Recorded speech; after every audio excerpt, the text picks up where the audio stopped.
Because I could see you doing this all the time. Going, ah!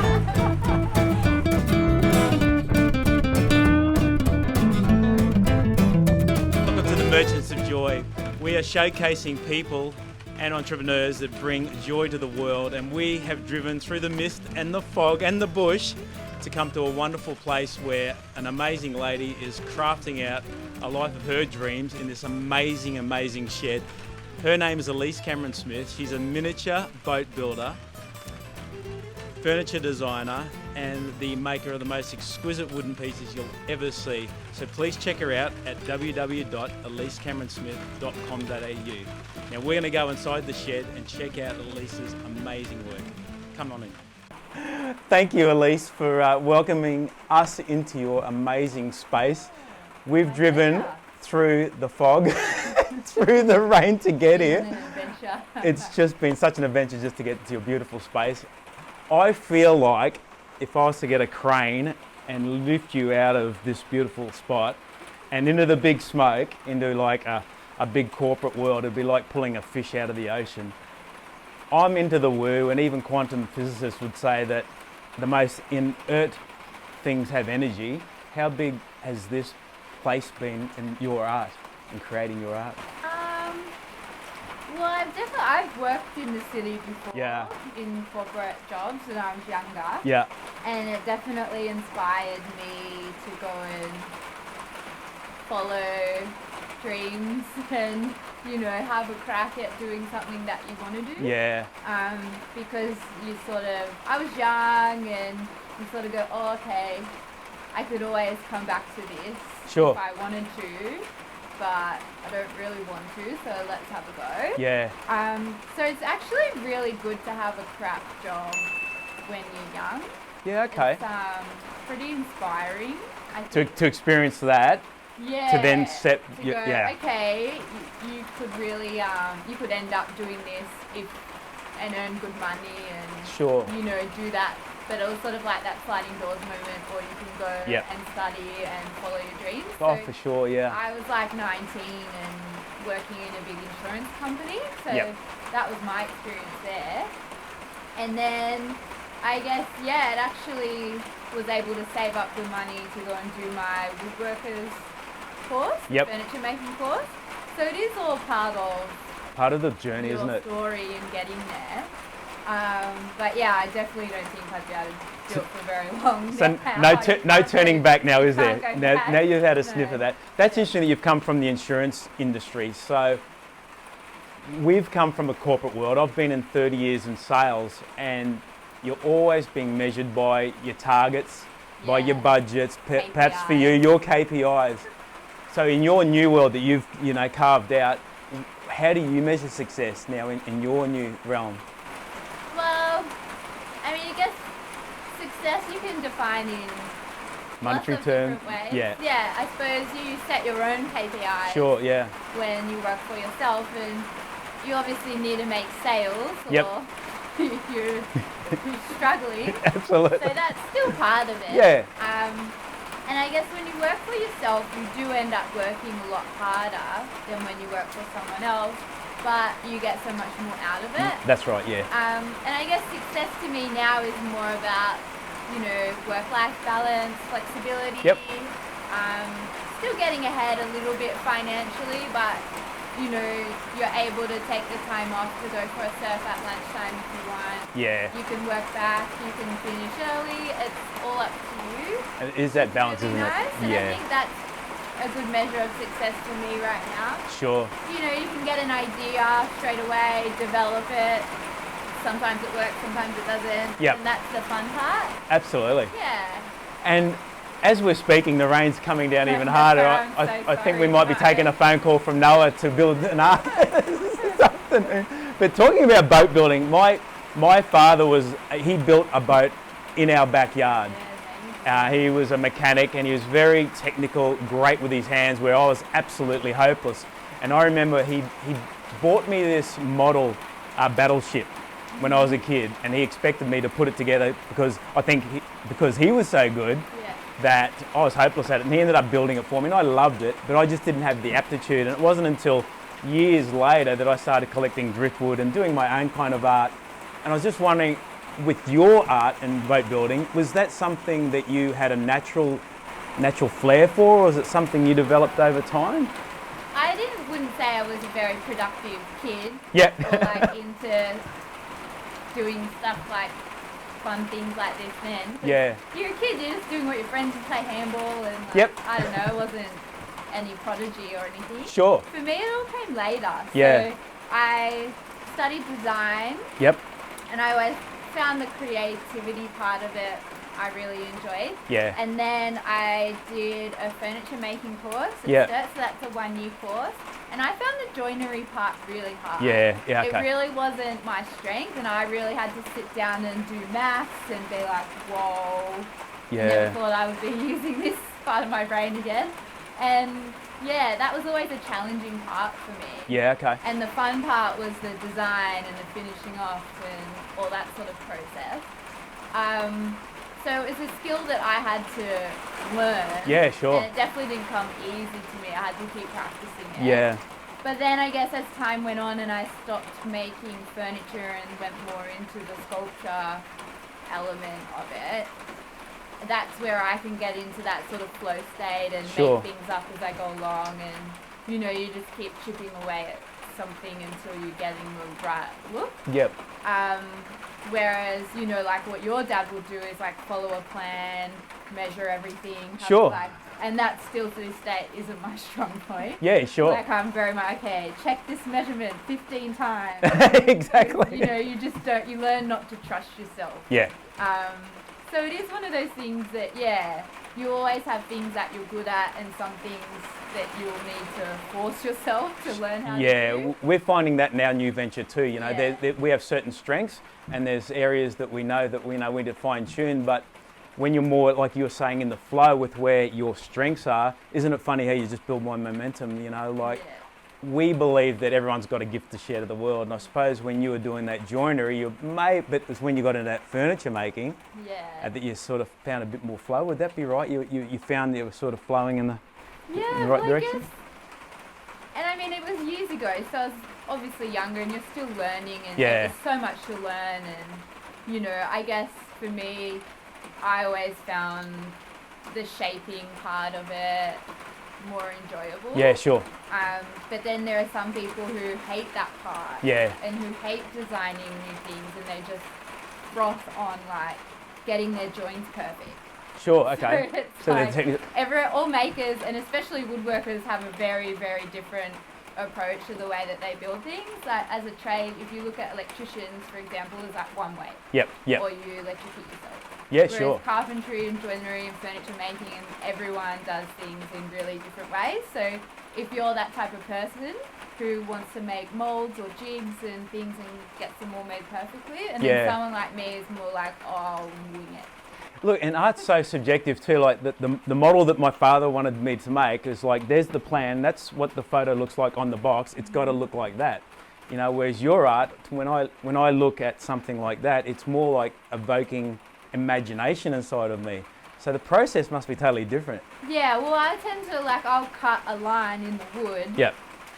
But I've just drawn that with a pencil. There's no set plan. markings. Like I don't have forms all made up or anything like that. Like everything's cut from a hand-drawn line, but that's what I like. Yeah. And that's the way that I like to do things. But yeah, nothing is ever really perfect. Sure. But it's just, and in a way, I guess you rebel from your parents. Like you probably wanted to be a little bit different to your dad, maybe. Yeah. Got into other things. Yeah, you're right. I mean, we grew up on boats, so I loved boats, and I think he expected me to love the technical side of boats, but the side of the boats that I liked was the emotional side, where You a have boat fun would on the take. boat. Exactly, and where the sails are going to take me. so Dad, I can't start the outboard on the dinghy. You know, can you come and help me, son? You know, but yeah, you're right, and you sort of do rebel against your parents, but then I suppose your folks will be really proud of where you're heading now and following your nose. You know. And I mean, me and my sister's quite corporate gal, so we've gone very different ways. So I think they're proud of both of us. But my dad loves saying to me, "Don't call it work because it's fun." Yeah, that's cool. Yeah. Which is true. Yeah. But different generation. Like their generation, you left school and you could get Sure. a job and you could work there for however long you wanted to. Yeah. And that's all changing now. Gosh, is it? People who are close to retirement age and then Yeah. out of work because those jobs don't exist anymore. Spot on. And I mean, look what's happening in the last 6 months in the world. Like it's a massive change. We've gone through the .com, you know, and then we've gone through the tech bust, and now like the merchants of joy. We feel that the next boom industry is people feeling great and about what they're doing, and that's, you know, as a merchant, like we think you're an amazing merchant of joy, and we need more joy in the world. So that's why we're just so thrilled to be with you today. As driving in here today and sitting here right now, actually, I'm really curious. Like, you've got a lush website. Like, to look at your site it just evokes this salty goodness. Oh, thank you. But what I'm really intrigued with is, like, I can touch and feel this right now. Like, it's to feel this is exquisite. You don't probably get to see people opening up that for the first time when you send it to them, do you? No, You don't. So you don't get to see that. Do you get much feedback from people when they've received your art? I mean, sometimes, and that's probably something I need to do better in reconnecting with people. Yeah. And being like, Okay. what's your experience like? Yeah. Because often, a lot of the time, when you get an email back from someone who you've just posted something to, you're like, oh, it's broken. Oh no. It's broken in the post. Like, you go to that. But a lot of the time, it's just someone saying thank you. Yeah. And they really like it. Or a photo. People will share stuff on Instagram, which is really Yeah. nice. Yep. So it's kind of, it's one of those things when you're posting things that you're like, oh, you get a bit Yeah, scared. because they are so fragile and you know, delicate looking. You know, so But that is online. You do lose that face-to-face yeah. connection that you would get in a shop or an Okay. exhibition or a gallery or something like that. Yeah. But it is really nice when you get that feedback. That feedback, yeah. And so whenever I buy something off someone and I'm really stoked to always send, Oh, for a sure. little email. Yeah. Yep. or like a funny little, you know, you can put that box where you have additional notes. Yep. I just like writing funny things in there because I know that when you get stuff like that, you're like, ah. Yeah, that's what I sort of meant before. Like, do you measure? You know, obviously you need to pay the bills, turn the lights on, all that. I think we're off grid here, aren't we? Well, yeah. So I've got a generator and then batteries. Yeah. So we've obviously got to put fuel in the generator. So, but like, do you sit back at night, put your head on the pillow, and go, that was really cool to get that email or that phone call from somebody? Like, you're selling your stuff all over the world, aren't you? Like, it's going to some pretty far out places. Yeah, so it is funny how far things can reach. Yeah. I guess just through social media and stuff like that. Yeah. Pretty cool. And yeah, it's kind of, you have to mix it up. Like, I actually did some work for a sculptor, John Vanderkolk, who lives in Woolgoolga. Yep. And he told me, and this was years ago when I was first starting, you have your bread and butter work. Yes. Which pays for your self-indulgent work. Okay, right. So it's kind of like you have your thing that you use to make money that you Sure. get quicker at, and I suppose for me that's the boat. Right. Because that's what I've been doing for the longest. That's more what I'm known for, I guess. Yeah. And then because you want to mix it up and try new things, the sculpture pieces are probably what I would call my more self-indulgent, yeah. kind of work. But then as you get better at them and you make more, the sales on them have kind of picked up. Picked up as well, yeah. Yeah, so now it's more 50-50. Okay. And then I did hear, it was something that Osher said on one of his podcasts. Oh, yes. About how when you work for yourself and you're thinking about your own sort of career progression, you also need to make space for the work that you might want to be doing in 5 years' time. Yeah, that's really interesting, 10 isn't it? years' time. Yeah. And start doing that now so you can practice. So in 5 years you'll be good at it and it might start paying your bills. Yeah, sure. So if I was to ask you where your next sale, you're pulling the sale up and you know, this passage of self-indulgence ahead of you, have you sort of figured out where that may be, or are you just at the moment still going through that phase? Well, I guess for me at the moment it would be, I'm just working here full time. Yeah. And with the way that the world is, it's almost like can you even plan? Well, that's that the point, far isn't in it? advance? That's And the point. I mean, it's kind of, I have often thought like, oh, do I do something else? Do I get a real job? Should I study again? And look, this, I always end up coming back to this. So at the moment, I'm just focused right here, full time. Yep. And that's a really interesting thing you bring up. And I don't even really know if I want to use the C word because, you know, it's in everyone's mind at the moment. But it's affecting us all. And it's been, like we've said this before, it's been an invite or an opportunity to reflect, look at inward and go, do I go back to the safe and tried way, or do I just follow my dreams and continue on the path, you know? Well, I guess what I've always done in my life is just, I think if you do it and it doesn't work, then you know. Yeah. Whereas if you don't do it, you'll always wonder, what if I'd done this? What if that had happened? So I've done so many things in my life that haven't worked, but at the time, before you start them, you don't know. Yep. I think that's the golden nugget of today is if you don't chase it, you'll never know. Yeah, and it'll always take you somewhere. Yes. So even if you go there in a roundabout sort of way, Yeah. That's always gonna lead to somewhere, or you'll learn something, or you'll see something different. And I think that's sort of when I went and did that initial furniture making course. I was 20, and I think my parents were like, "What are you doing? You've never picked up a woodworking tool in your life." So, yeah, that could have been a mistake. Sure. I might not have enjoyed it. I don't know. It was a lot of money, but yeah, it got me here. Well, and I did like it. So you just got to take that chance. Well, it's interesting, like going back a few decades ago when I was doing woodworking in a grade 8 class, like those guys were TAFE teachers that were hired part-time. Yeah. And they were very blokey bloke, A to B kind of men. And if you didn't produce that and it looked like that, that's a D, and there's probably a lot of kids in that system that fell out of it that were pretty talented, but because we measure people and go, that's a fail, it's a whole different system now, isn't it? Or we should be nurturing a different system of creativity, Well, I mean, school can only do so many things. Yeah. Like school's my opinion of school is that it's preparing people for the workforce. Yep. Show up on time, listen to the boss, wear the right uniform, it's get along with people. Yeah. So I guess when you get to that point in your life where you're old enough to do your own thing, it's up to you to go, well, I can teach myself anything. You've got True, the internet, yeah. You can enroll in a course, you can learn whatever you want to learn. And I'm sure we'll all keep learning Absolutely. new things.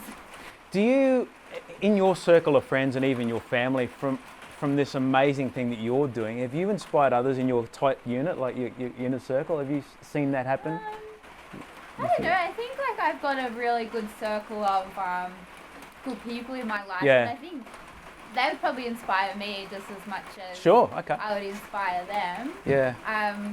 And a lot of my friends have got jobs. A lot of them are doing their own thing. A lot of them, so quite a big mix of people. And there's always something to learn of someone else. Like my sister, for example, gives me heaps of good business advice. Sure. And then I'll be like, I've got this idea and I'm going to do this. And she's like, have you done this? Have you thought about this? I'm like, no.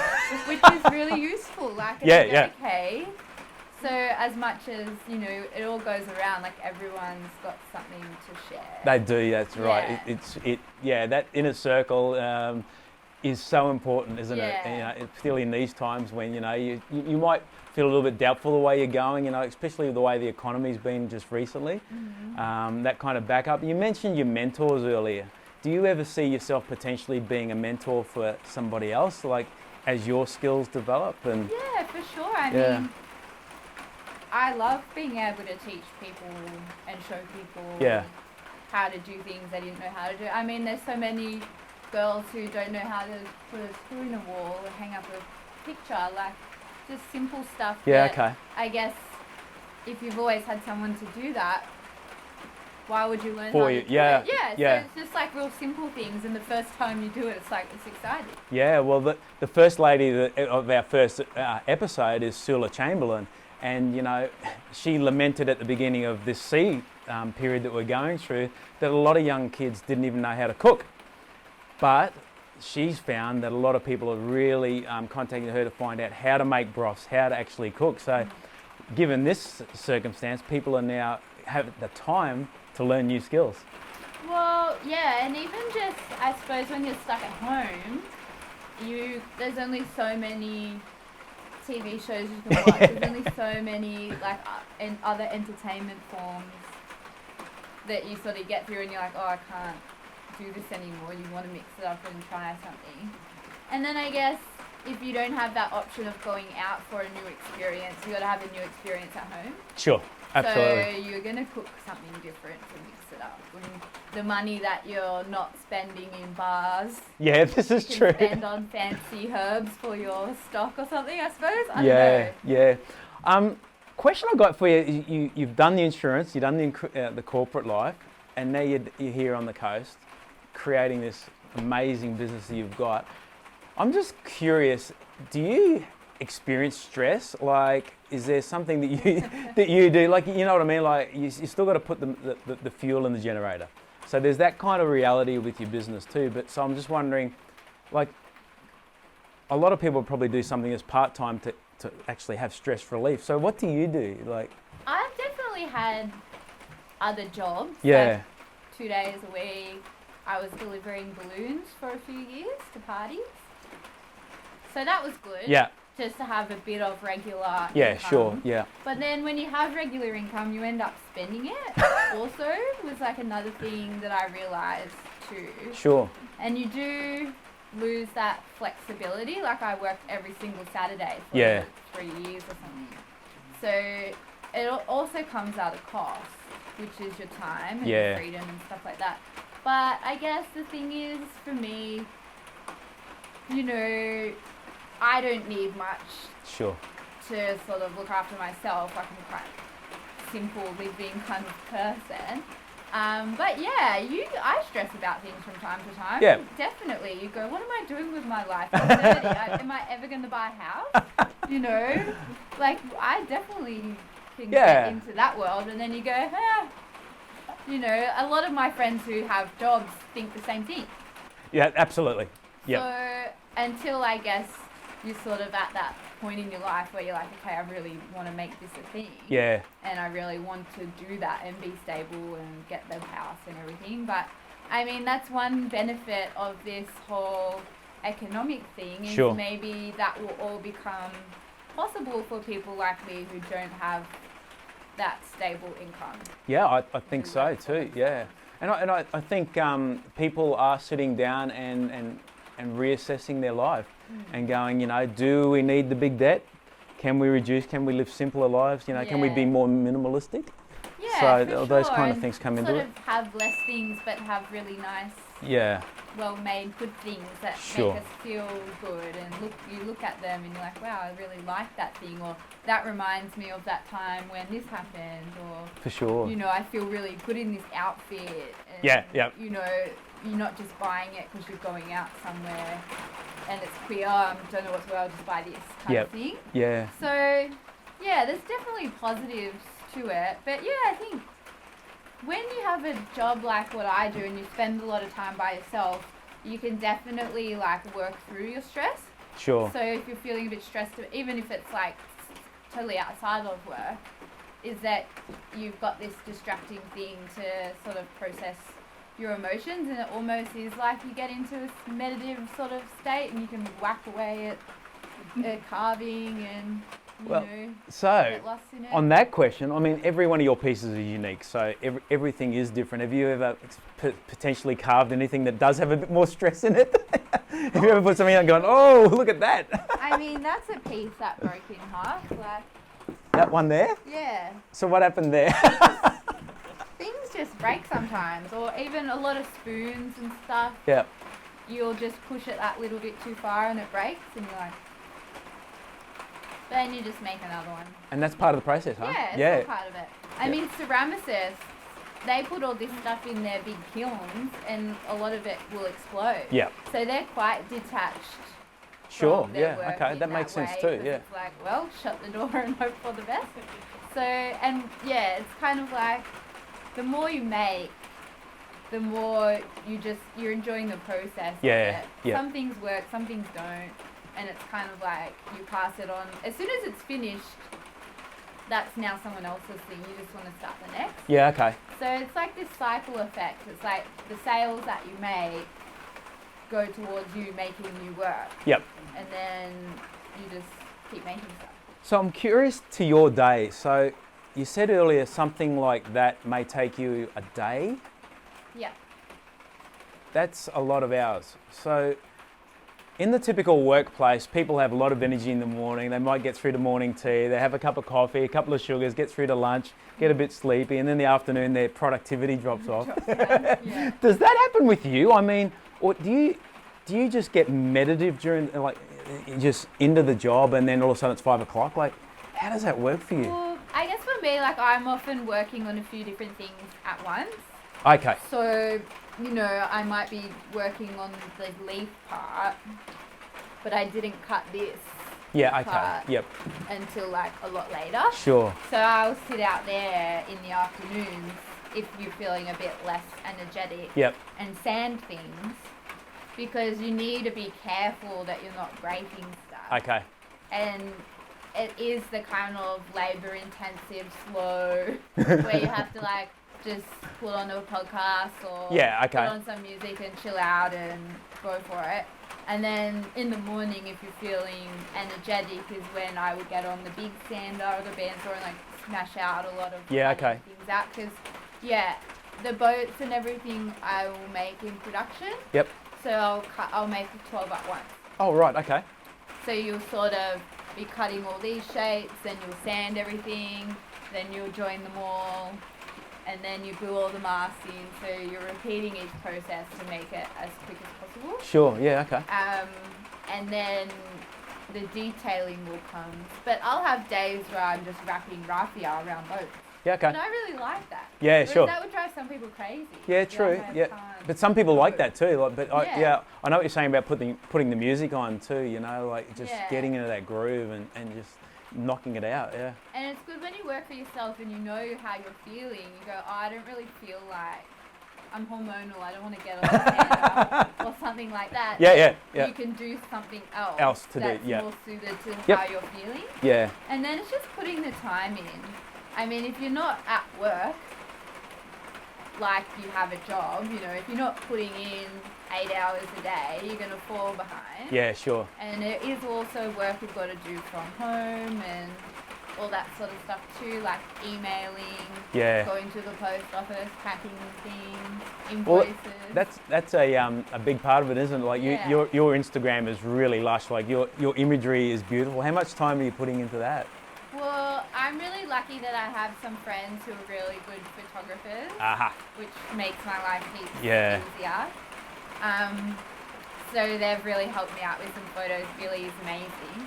And when you're friends with people who you're working with photos, it's so much more relaxing. Like, sure. Because you're so comfortable and you can be really. You can be silly, yourself, yeah. And I'll just make something and she'll just capture it, and it's.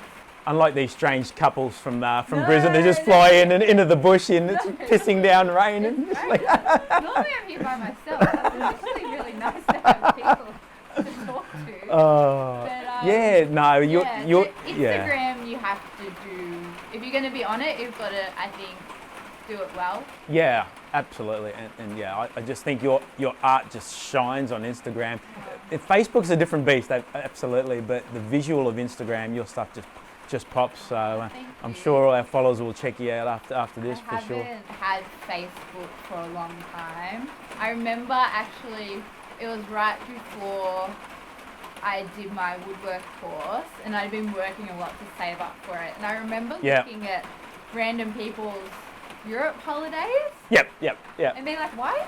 Maybe I should go to Europe. What am I doing? I'm moving to Minicom to go to this school. And then I just, that social media thing. And this is like 10 years ago that you compare yourself to other people. Oh, sure. And then that's when I deleted Facebook and went, this isn't useful to me. Yeah. But Instagram has been amazing. Yeah, it has. And you went through an amazing period, and it's probably going to continue, of you were getting picked up by a lot of media and featured in magazines, and you got a real roll along there at one stage. Really lucky there. Everyone And grabbed it's you on really board. sad because those magazines don't exist anymore.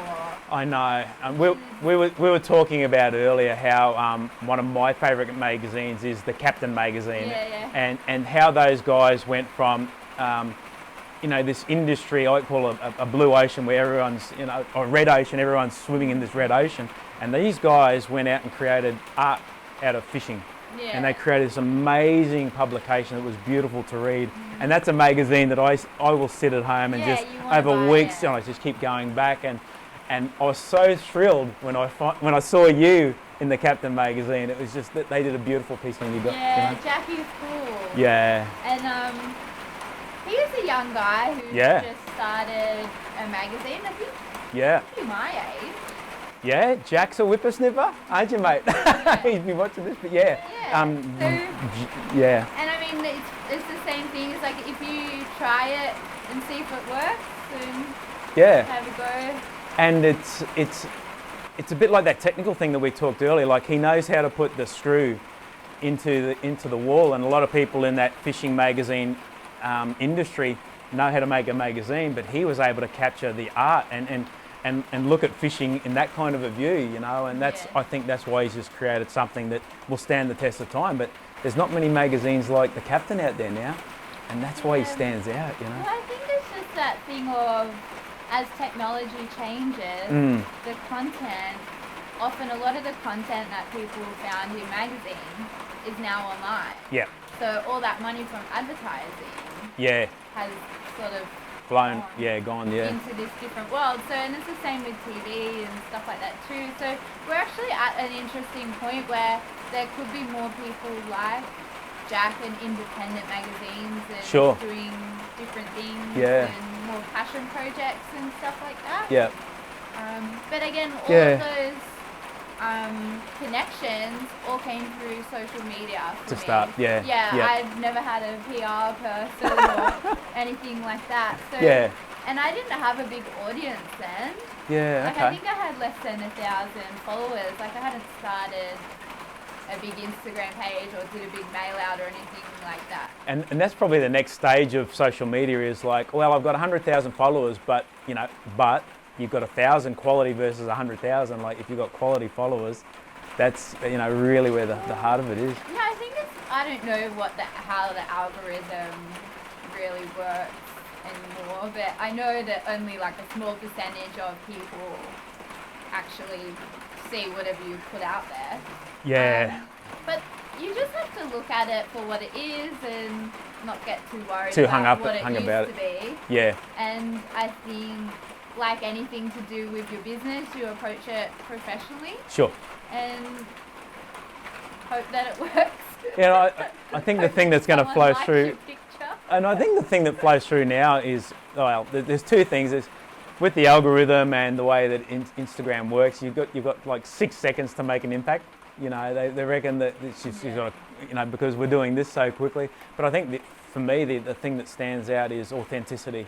That's going to be the new currency, in branding, that your friends, like you said earlier, are able to capture you so naturally, and that shines through in what you do. Probably if you had a production team that's kind of, okay, we need Elise Cameron-Smith to look like this, it just wouldn't show. Like we're sitting here in a container in the middle of the bush, and it just doesn't get any more authentic than this. And I think I get a bit awkward too. I'm like, oh, everyone's looking at me.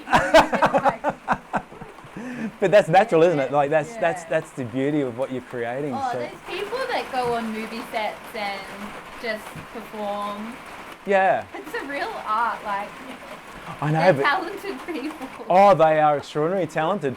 But it's amazing how we've gone from the 60s, 70s, 80s, 90s blockbuster films, right? Yeah. But then we moved into reality TV, obviously, and now people are becoming YouTube stars. Yeah. So what's the next thing? It might be like what we're doing right now is just capturing truly authentic people that are bringing joy to the world. Like that's what we hope, and we'll have 1 million subscribers. But it's really interesting what the next stage will be.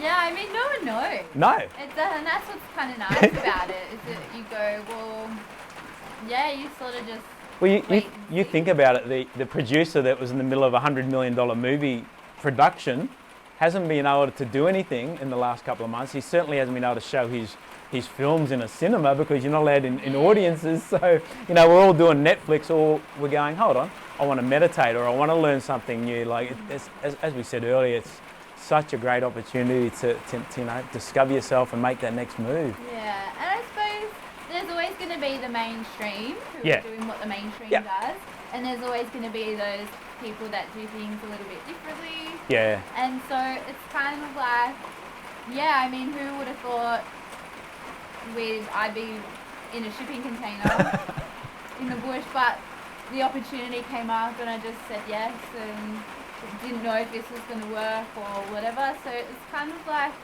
if you're open to things and say yes more than no, I think you'll always end up somewhere. Now that's great advice. Saying yes more than no. If you were to give one piece of advice to somebody that's you know, watching our podcast today and they're going, oh, I wish I could do what she's done, what would you be your advice to those people? I think just start with what you've got. Yep. So I guess I went down the education path of learning woodwork. Yeah. But I was younger then, and I think I thought at the time that would lead to like a job and stuff, which obviously I was a bit young and naive. But you don't really necessarily need to go and learn a whole bunch of skills in this sort of formal institution. If you've got, you know, a couple of chisels, you can make heaps of stuff. Yeah. A handsaw, you know, just a couple of simple things. Yeah, okay. And a little desk somewhere. Yep. And just start. And then the more you make, the better you'll get. Yeah. So it's the time that you put into it. Sure. I got some really good advice from my friend Dave, who makes surfboards, when I was learning to surf again. He was like, you've just got to get amongst it. Yeah, like, go out the back, wait your turn, pick your wave, and go for it. Yep. And it was really good because if you're always hanging on the inside, trying to get the scraps, stay out of people's way, you're not going to get any better. That's a great metaphor for life, I think. Yeah, it was good advice. So it's like, you just got to start and get amongst it. Yeah, I mean, that there that you've, you know, stuffed up, that's the step to the next, you know, piece of art that's in an art gallery in New York. There's, you know, that's the next step, you know. Maybe one day. But yeah, it's kind of like you won't get better thinking about it. Yeah, okay. You've got to do it. You just got to do it, that's the thing. And practice. Yeah. And not everything will work, but probably the things that don't work aren't supposed to. Yeah, that's true too. So, you know, I guess I thought at the time that I was going to be designing and making high-end furniture, and now I'm in a shipping container making miniature boats, but it'll get you somewhere, and I'm stoked. I wouldn't want to do that. Yeah, sure. Now. Yeah. So, but you just don't know until you do it. Yeah. Well, judging by your smile and the way that you're living your life, I just think you've nailed this joy thing to a T, and we're just so thrilled that you've allowed us into your beautiful space. And thank you so much. And next time we come down, hopefully it's sunny. We can sit on the inside and catch that really nice. Campfire. Yeah, get that campfire going. So thank you so much for your time. Coming. And we might go get a nice cup of something warm now. Yes. Thank you so much. My pleasure. Thank you.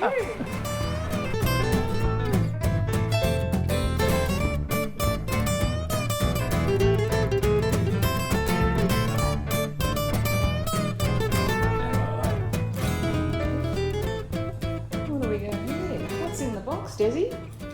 In the box is a delivery from Elise Cameron-Smith.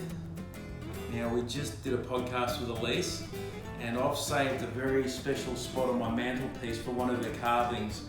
And she doesn't know I've done this, but I've ordered one of her carvings, and I want to show the people at home what it's like to receive one of her amazing carvings. So in the box is a little ship. Ship.